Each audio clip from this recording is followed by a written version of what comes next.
चलिए let's move forward. हमने 6 basic basis of classification पढ़े हैं। Level of organisation, symmetry, germ layers, coelom, segmentation and notochord, जो आपको डायरेक्टली एनसीईआरटी में मेंशन्ड है, जिसके पूछने के डायरेक्टली चांसेस बहुत ज्यादा हैं।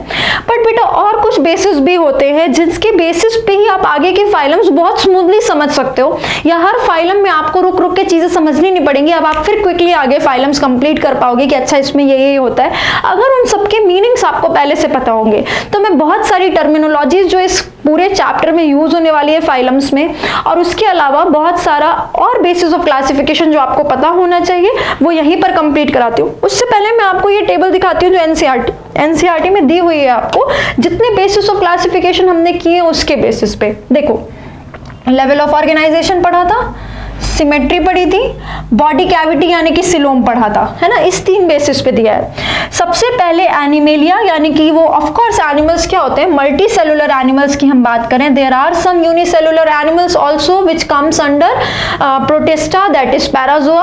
उसमें सारे एनिमल्स जो यूनिसेलुलर आते हैं, पर हम कौन सी किंगडम की बात करें, एनिमल किंगडम, जो कि मल्टी सेलुलर एनिमल्स का होता है। उनको पहले हमने डिवाइड किया कि वो सेलुलर हो सकते हैं, या टिश्यू लेवल, या ऑर्गन लेवल, या ऑर्गन सिस्टम लेवल हो सकते हैं, ठीक है। सेलुलर लेवल में हमने किया कौन सा फाइलम, पॉरीफेरा। और याद करो हमने बोला था पॉरीफेरा में क्या होती है बेटा, एसिमेट्री होती है। तो सिमेट्री क्या हो गई, एसिमेट्री, ठीक है। सिमेट्री एक टाइप हो गया एसिमेट्री, दूसरा हो गया बेटा आपका सिमेट्री का रेडियल सिमेट्री, और तीसरा हो गया आपका सिमेट्री का बाइलेटरल सिमेट्री। आप अपने एनसीईआरटी के टेबल को अपडेट करेंगे साथ साथ, ठीक है। फिर आते हैं बॉडी कैविटी। बॉडी कैविटी सबसे पहले कैसी होगी, एसिलोमेट होंगे, उसके बाद आएंगे स्यूडोसिलोमेट, और उसके बाद आएंगे लास्ट में सिलोमेट्स, ठीक है।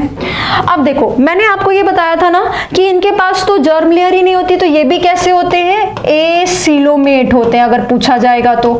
और बेटा सिलेंटरेटा, जिसका दूसरा नाम बताया था नाइडेरिया, और टीनोफोरा, ये दोनों भी क्या होते हैं, एसिलोमेट होते हैं, क्योंकि इनके पास भी मीसोडर्म नहीं होती है, ठीक है। क्योंकि ये दोनों ही क्या होते हैं, डिप्लोब्लास्टिक होते हैं, डिप्लोब्लास्टिक ऑर्गेनिज्म होते हैं। और इसके पास क्या दिक्कत थी, पॉरीफेरा के पास तो जर्म लेयर्स ही नहीं है, जर्म लेयर्स नहीं है, इसलिए क्या हो गया, एसिलोमेट, ठीक है।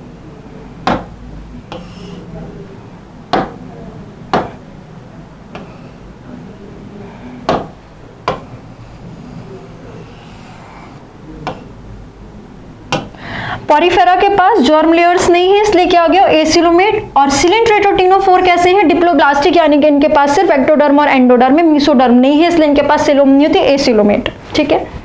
फिर हम अगला आए प्लेटीहेल्मिन्थ। पॉरीफेरा का दूसरा नाम क्या रखा था बेटा, स्पंज, स्पॉन्ज होते हैं ये, ठीक है। प्लेटीहेल्मिन्थ का अगला नाम क्या रखा था हमने, फ्लैटवर्म, फ्लैटवर्म। और फ्लैटवर्म में याद करो हमने बोला था पहली बार ट्रिप्लोब्लास्टिक कंडीशन आई है, पर उन्होंने सिलोम नहीं बनाया, तो ये कैसे हो गए, एसिलोमेट। पर कंडीशन कौन सी है बेटा, ट्रिप्लोब्लास्टिक। कौन सी कंडीशन है, ट्रिप्लोब्लास्टिक, ठीक है। यहां से सब में ट्रिप्लोब्लास्टिक कंडीशन चल रही है, बट एसके हेल्मिन्थ ने उस ट्रिप्लोब्लास्टिक कंडीशन में, यानी राउंड वर्म ने उस ट्रिप्लोब्लास्टिक कंडीशन में सिलोम बनाने की कोशिश की थी, और फॉल्स सिलोम बन गया था, स्यूडो सिलोम बन गया था, इसीलिए यहाँ पे लिखा है false coelom. And of course ये सारे के सारे ट्रिप्लोब्लास्टिक है, तो ये भी कैसा है, ट्रिप्लोब्लास्टिक, ट्रिप्लोब्लास्टिक। यहां से क्या शुरू हो गया था, प्लेटीहेल्मिन्थ से बेटा बाइलेटरल सिमेट्री। एसिमेट्री किसमें थी, पॉरीफेरा में। रेडियल सिमेट्री किसमें थी, सिलेंट्रेट और टीनोफोरन में। और फिर इन सब में क्या है, बाइलेटरल सिमेट्री। यहां पर ये थे जर्म लेयर नहीं थी, इनमें डिप्लोब्लास्टिक था, और यहां से पूरा क्या है बेटा, ट्रिप्लोब्लास्टिक। मतलब all bilateral organisms are triploblastic, क्योंकि बाइलेटरल सिमेट्री जहां से शुरू हुई है, पहली बार बाइलेटरल सिमेट्री किसमें आई, प्लेटीहेल्मिन्थ में। तो आप क्या बोलोगे, प्लेटीहेल्मिन्थ में फर्स्ट टाइम बाइलेटरल सिमेट्री देखने को मिली। सारे क्वेश्चन बनेंगे आपके लिए। और प्लेटीहेल्मिन्थ में तो फर्स्ट टाइम जर्म लेयर भी तीसरी आई थी, यानी कि फर्स्ट टाइम ट्रिप्लोब्लास्टिक कंडीशन भी किसमें आई है, फर्स्ट टाइम ट्रिप्लोब्लास्टिक कंडीशन भी आई है बेटा प्लेटीहेल्मिन्थ्स में, ठीक है। सो आप कह सकते हो ना, all bilaterally symmetrical organisms are triploblastic and all triploblastic organisms are bilaterally symmetrical. एक एक्सेप्शन इसमें आपने क्या किया था, इकाइनोडर्मेटा। इकाइनोडर्मेटा में हमने एक्सेप्शन किया था कि ये बाइलेटरल नहीं होते, इनका लार्वा तो बाइलेटरल होता है पर इनमें क्या होती है, रेडियल सिमेट्री होती है। ठीक है, रेडियल सिमेट्री ये हमने एक्सेप्शन करी थी। ठीक है, चलिए इसके बाद देखिए इन सबके पास, स्यूडोसिलोमेट के पास ट्रूसिलोम आ गई थी, ट्रूसिलोम, और ये सारे के सारे क्या है, ऑफ कोर्स ट्रिप्लोब्लास्टिक है। ऑफ कोर्स ये सारे के सारे क्या है, ट्रिप्लोब्लास्टिक ट्रूसिलोमेट्स हैं। Annelida, arthropoda, mollusca, echinodermata, hemichordata, chordata, ये सारे सिलोमेट्स हैं। इन सब में भी bilateral symmetry except for echinodermata. तो बॉडी कैविटी पता चल रही है, no germ layer, diploblastic and triploblastic condition पता चल रही है, सिमेट्री पता चल रही है, और लेवल ऑफ ऑर्गेनाइजेशन पता चल रहा है, जिसमें से सेल तो इसमें था। अब यहां पर ऐसा लिख दिया टिश्यू और ऑर्गन सिस्टम, जिसमें से बेटा रेडियल वाले जो हैं उनमें टिश्यू लेवल ऑफ ऑर्गेनाइजेशन किया था हमने। So all radially symmetric organism यानी except for echinodermata of course are having tissue level of organization, या आप कह सकते हो all organisms having tissue level of organization are radially symmetrical। ठीक है, अब आते हैं ऑर्गन लेवल पे। ऑर्गन लेवल तो हमने सिर्फ प्लेटीहेल्मिन्थ में किया था बेटा, ऑर्गन लेवल आपने सिर्फ किस में किया था, प्लेटीहेल्मिन्थ में, और फिर इन सब में क्या किया था आपने, ऑर्गन सिस्टम लेवल किया था, ऑर्गन सिस्टम लेवल किया था।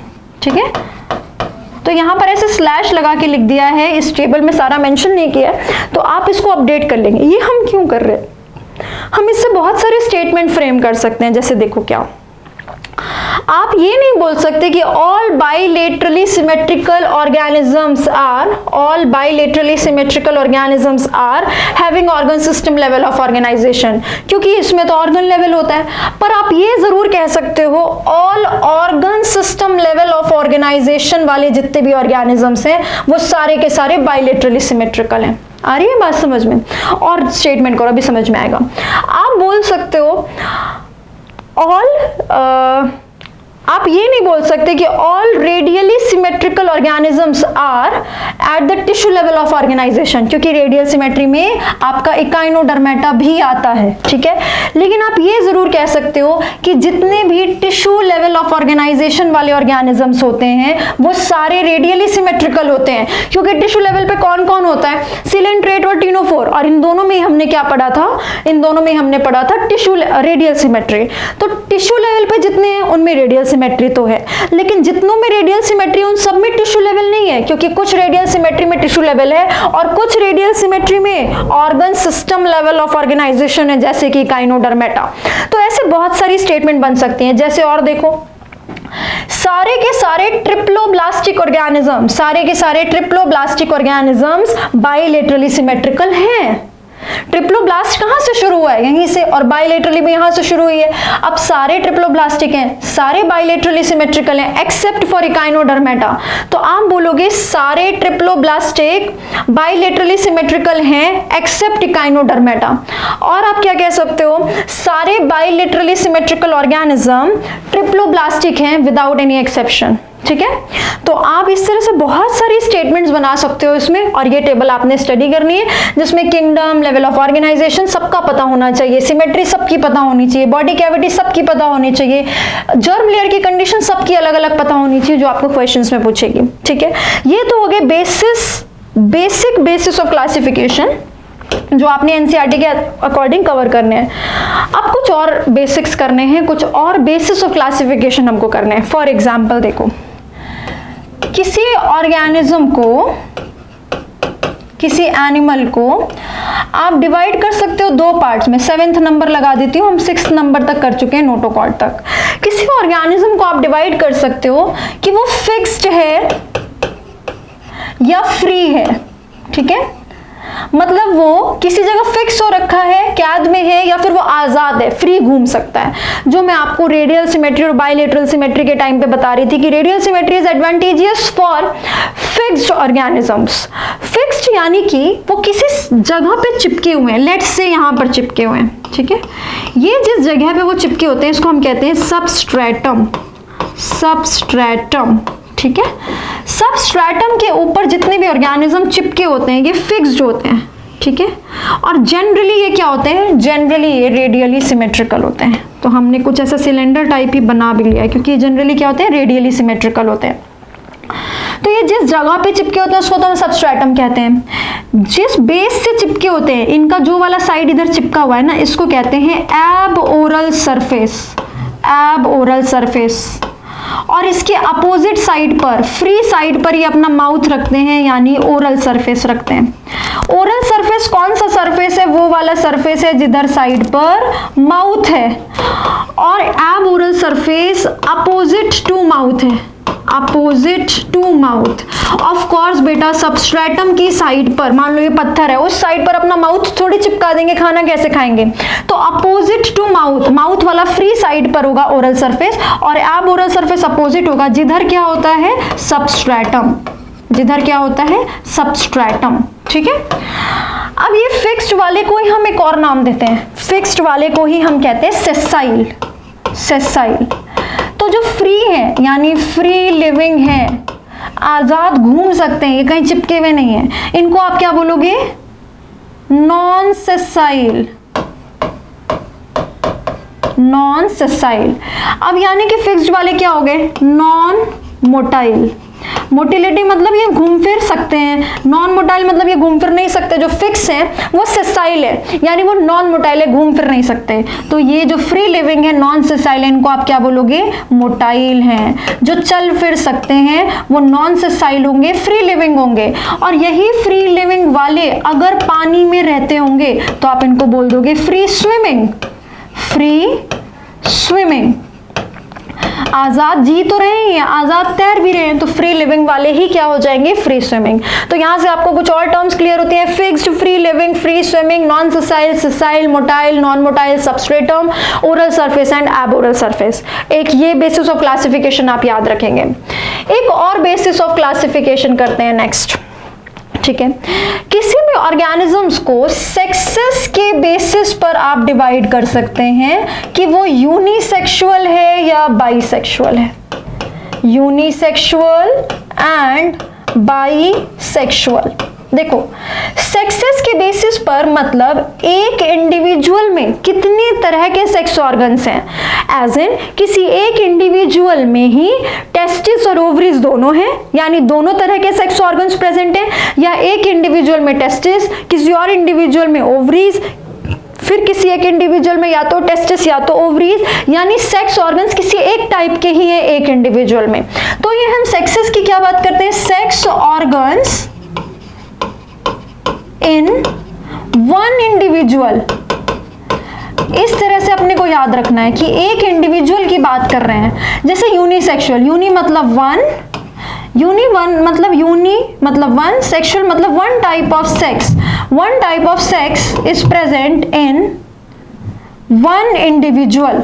एक इंडिविजुअल में या तो मेल रिप्रोडक्टिव सिस्टम होगा या तो फीमेल रिप्रोडक्टिव सिस्टम होगा, यानी कि यूनिसेक्सुअल ऑर्गेनिजम्स में मेल अलग होगा बेटा और फीमेल अलग होगी, मेल अलग होगा और फीमेल अलग होगी। ठीक है। अब आते हैं, एक सेकेंड देंगे बेटा,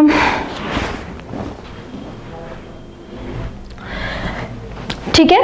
तो यहां पर क्या होगा, यूनिसेक्सुअल ऑर्गेनिज्म में एक इंडिविजुअल में एक तरह का ही सेक्स ऑर्गन होगा, यानी या तो मेल सेक्स ऑर्गन्स या तो फीमेल सेक्स ऑर्गन।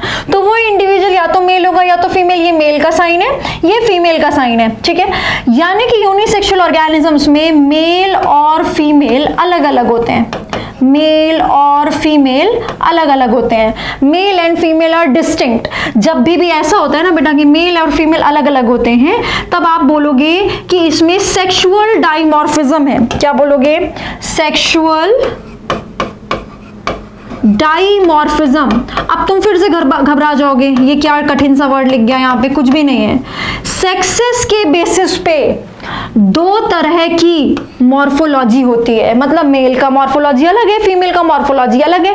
आप मॉर्फोलॉजी से यानी दिखने वाले स्ट्रक्चर से बता सकते हैं कि वो मेल है या फीमेल है स्टडी करने के बाद। तो सेक्सेस के बेसिस पे दो तरह की मॉर्फोलॉजी देखी जाती है, यानी सेक्सुअल डायमॉर्फिज्म देखा जाता है, that means male and female are distinct and are separate. एक इंडिविजुअल में या तो मेल या तो फीमेल सेक्स ऑर्गन्स होंगे and so they are unisexual. ठीक है, बस उल्टा कर देना है मामला किसमें, अपने ने बाइसेक्सुअल में। बाई मतलब दो तरह के सेक्सेस प्रेजेंट होंगे इन वन इंडिविजुअल, एक ही इंडिविजुअल में दोनों तरह के सेक्सेस प्रेजेंट होंगे। फॉर एग्जाम्पल अर्थवॉर्म, इसमें मेल फीमेल अलग अलग नहीं होते। फॉर एग्जाम्पल अभी बहुत सारे आप हर फाइलम में एग्जाम्पल पढ़ोगे, बट फॉर एग्जाम्पल अर्थवॉर्म, ठीक है, अर्थवॉर्म में बेटा एक ही अर्थवॉर्म के अंदर, अर्थवॉर्म एनालिडा में आता है, इसमें बहुत सारे सेगमेंट्स होते हैं, रिंग्स एनुलस रिंग्स प्रेजेंट होते हैं। किसी सेगमेंट में ओवरीज है और किसी सेगमेंट में ओवरीज है और किसी सेगमेंट में टेस्टिस है। तो अर्थवॉर्म में क्या होता है, एक ही इंडिविजुअल के अंदर, एक ही इंडिविजुअल में मेल प्लस फीमेल दोनों तरह के सेक्स ऑर्गन्स पाए जाते हैं। तो इसमें आप किसी एक इंडिविजुअल को मेल या फीमेल नहीं बोल सकते हो, मेल या फीमेल इसमें डिस्टिंक्ट नहीं होते, यानी सेक्सुअल डायमॉर्फिज्म नहीं देखा जाता है कि ये मेल का स्ट्रक्चर है ये फीमेल का है, क्योंकि एक ही इंडिविजुअल में दोनों तरह के सेक्स ऑर्गन्स प्रेजेंट होते हैं। ठीक है, इन्हीं के कुछ और भी फैंसी नेम है जो आप याद कर लो, आपका जीवन थोड़ा सा और आसान हो जाएगा। यूनिसेक्सुअल को ही कहते हैं डायोशियस, और बाइसेक्सुअल को ही कहते हैं मोनोशियस। अब ध्यान देना, बाई मतलब होता है दो, मोनो मतलब होता है एक, यूनि मतलब होता है एक और डाई मतलब होता है दो। तो कंफ्यूज मत कर जाना जो डेफिनेशन याद की है, ऐसे याद रखो कि डेफिनेशन तो तुमने यूनिसेक्सुअल बाइसेक्सुअल से याद की है और यूनिसेक्सुअल से अपोजिट कर दो डायोशियस एक साथ, और बाइसेक्सुअल के साथ रख दो मोनोशियस को। ठीक है, यूनिसेक्सुअल के साथ रख दो डायोशियस को, बाइसेक्सुअल के साथ रख दो मोनोशियस को, और डेफिनेशन किससे याद रखो, यूनिसेक्सुअल और बाइसेक्सुअल से। यानी डायोशियस जैसे पूछे तो तुम सोचना डायोशियस क्या होता है, डायोशियस होता है यूनिसेक्सुअल। यूनिसेक्सुअल मतलब कि एक यूनि मतलब एक तरह के सेक्स प्रेजेंट होंगे, एक तरह के सेक्स ऑर्गन्स प्रेजेंट होंगे एक इंडिविजुअल में, यानी डायोशियस मतलब जिसमें या तो वो मेल होगा या तो वो फीमेल होगा। ठीक है, एक और टर्म होती है बेटा हर्माफ्रोडाइट। हर्माफ्रोडाइट भी अपन किसको कहते हैं, हर्माफ्रोडाइट भी अपन कहते हैं जिसमें मेल और फीमेल डिस्टिंक्ट नहीं होते, यानी हर्माफ्रोडाइट कंडीशन हम कहते हैं बाइसेक्सुअल मोनोशियस को, बाइसेक्सुअल या मोनोशियस को कहते हैं हर्माफ्रोडाइट। तो आपको कितनी टर्म्स सीखने को मिली यहाँ पे, यूनिसेक्सुअल डायोशियस, बाइसेक्सुअल मोनोशियस और हर्माफ्रोडाइट। ये 5 टर्म्स आपने याद रखनी है कि कोई भी इंडिविजुअल यूनिसेक्सुअल है या बाइसेक्सुअल, यानी कि डायोशियस है या मोनोशियस, यानी कि वो हर्माफ्रोडाइट है या नहीं है। ठीक है, डन है इतना। अगला बेसिस ऑफ क्लासिफिकेशन लेते हैं। एक और बेसिस ऑफ क्लासिफिकेशन होता है बेटा फर्टिलाइजेशन का। क्या बेसिस है, फर्टिलाइजेशन किस टाइप का है, टाइप ऑफ फर्टिलाइजेशन। फर्टिलाइजेशन का मतलब होता है fusion of gametes, fusion of male and female gametes. ठीक है, गैमीट्स का फ्यूज करना। अगर जो तो गैमीट्स का fusion outside female reproductive tract होगा, आउटसाइड फीमेल रिप्रोडक्टिव ट्रैक्ट होगा, तो आप इसको बोलोगे एक्सटर्नल फर्टिलाइजेशन।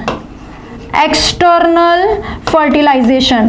फॉर एग्जाम्पल कोई लोअर ऑर्गेनिज्म है, वो पानी में रहता है और उसने गैमीट्स पानी में रिलीज हो गए और पानी में उनकी फर्टिलाइजेशन हुई है मेल और फीमेल गैमीट्स की, तो आउटसाइड फीमेल बॉडी हुई है तो हम बोलेंगे कि उनमें एक्सटर्नल फर्टिलाइजेशन हो रही है, फॉर एग्जाम्पल इन वाटर हो सकती है। ठीक है, और बेटा अगर फर्टिलाइजेशन एडवांस ऑर्गेनिज्म में इंटरनल फर्टिलाइजेशन होती है, मतलब inside female reproductive tract.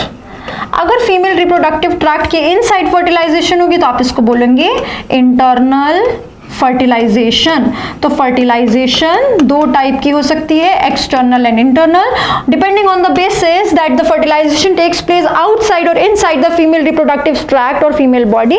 Lower organisms में देखी जाती है generally external fertilisation, higher organisms में जनरली देखी जाती है इंटरनल फर्टिलाइजेशन, ठीक है।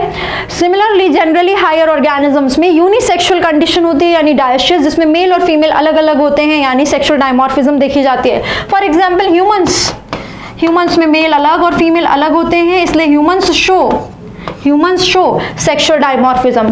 For example frog, male frog अलग होता है, फीमेल फ्रॉग अलग होता है। एम्फीबियन के अंदर आता है, ये मैमल्स के अंदर आते हैं, एम्फीबियन के अंदर आते हैं, दोनों ही कॉर्डेटा के अंदर, वर्टिब्रेटा के अंदर आते हैं, जो आप आगे सीखोगे अगर आपको नहीं आता है तो। फ्रॉग में भी मेल और फीमेल फ्रॉग अलग होते हैं, that's why it is showing sexual dimorphism. Similarly ascaris lumbricoides आपने सुना होगा, जिससे एस्कैरियासिस हो जाता है, जो कि एक हेलमिंथ से होता है। कौन से हेलमिंथ से? राउंड वर्म से, एस के हेलमिंथ से। तो ये जो एस्कैरिस होता है, इसमें भी मेल एस्कैरिस फीमेल एस्कैरिस अलग होता है। इसको पहचानने का तरीका भी होता है जो भी हम एस के हेलमिंथ में सीखेंगे। तो इन सब में सेक्सुअल डायमॉर्फिज्म देखा जाता है। एस्कैरिस का सेक्सुअल डायमॉर्फिज्म बार बार क्वेश्चंस में पूछा जाता है, जो मैं आपको आगे फिर से पढ़ाऊंगी, ठीक है। अब देखो, एक और फर्टिलाइजेशन कर लिया तुमने बेसिस, एक और बेसिस करते हैं, डेवलपमेंट। क्या करते हैं? डेवलपमेंट, मतलब किसी इंडिविजुअल का डेवलपमेंट कैसे हो रहा है। जैसे आपको 2 एग्जांपल दी थी ना अभी, फ्रॉग ले लो। फ्रॉग बेटा सीधे छोटा फ्रॉग बड़ा फ्रॉग नहीं हुआ, जैसे हम तो छोटे भी इंसान बस बड़े होके बड़े इंसान बन गए। हुआ क्या, फ्रॉग की जो इनिशियल स्टेजेस हैं पैदा होने के बाद की, उसमें वो बिल्कुल अलग था। वो टैडपोल नाम से जाना जाता था। टैडपोल बेटा पानी में रहता था, फ्रॉग जमीन पे रहने आ गया। टैडपोल के पास पूंछ थी, फ्रॉग के पास पूंछ नहीं है। ऐसे मेजर डिफरेंसेस आते हैं, मतलब कोई अलग ही स्टेज है, कोई देख के बोल ही नहीं सकता यही बड़ा होके फ्रॉग बनने वाला है। जैसे बेटा बटरफ्लाई तुमने सुना होगा ना, कैटरपिलर से बनती है। कहते हैं ना हमेशा, भी आप कैटरपिलर हो, आपकी जब ट्रेनिंग हो जाएगी तो आप बटरफ्लाई बन जाओगे। जब आप डॉक्टर बनने के लिए नीट के एग्जाम को क्लियर करके मेडिकल कॉलेजेस में चले जाओगे, तो अभी आपकी ट्रेनिंग हो रही है, अभी आप कून में हो। तो सिमिलरली बटरफ्लाई भी बेटा कैटरपिलर से बनती है। कैटरपिलर उड़ नहीं सकता, बटरफ्लाई उड़ जाती है, उड़ सकती है, ठीक है। तो ऐसे बहुत सारे डिफरेंसेस होते हैं।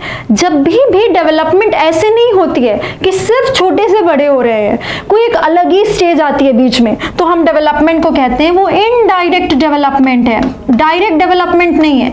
मतलब डेवलपमेंट तो दोनों में होगी, एक इनडायरेक्ट होती है और एक डायरेक्ट होती है। डायरेक्ट डेवलपमेंट में क्या है, बस डेवलपमेंट होती है, स्टेज चेंज नहीं होती है। पर इनडायरेक्ट डेवलपमेंट में अलग तरह की स्टेजेस आती हैं। फॉर एग्जांपल लार्वल स्टेज आती है, लार्वा जैसी उस स्टेज का नाम है बेटा लार्वल स्टेज देखी जाती है, यानी लार्वा इधर क्या होगा, प्रेजेंट होता है। बट डायरेक्ट डेवलपमेंट में कोई ऐसी स्टेजेस नहीं होती हैं, तो आप यहां पर क्या बोलोगे, लार्वा इज एब्सेंट। लार्वा किस में देखा जाएगा बेटा, इनडायरेक्ट डेवलपमेंट में। फिर ये लार्वा क्या करता है,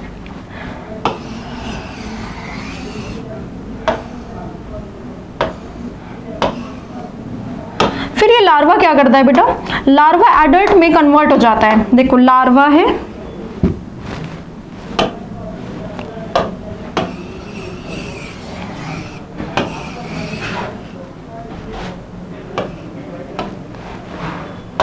फॉर एग्जाम्पल किसी का लार्वा है, इस लार्वा से हम क्या बनाएंगे, फिर एडल्ट बनाएंगे, जिसमें कुछ मेजर चेंजेस आते हैं और उन चेंजेस को हम कहते हैं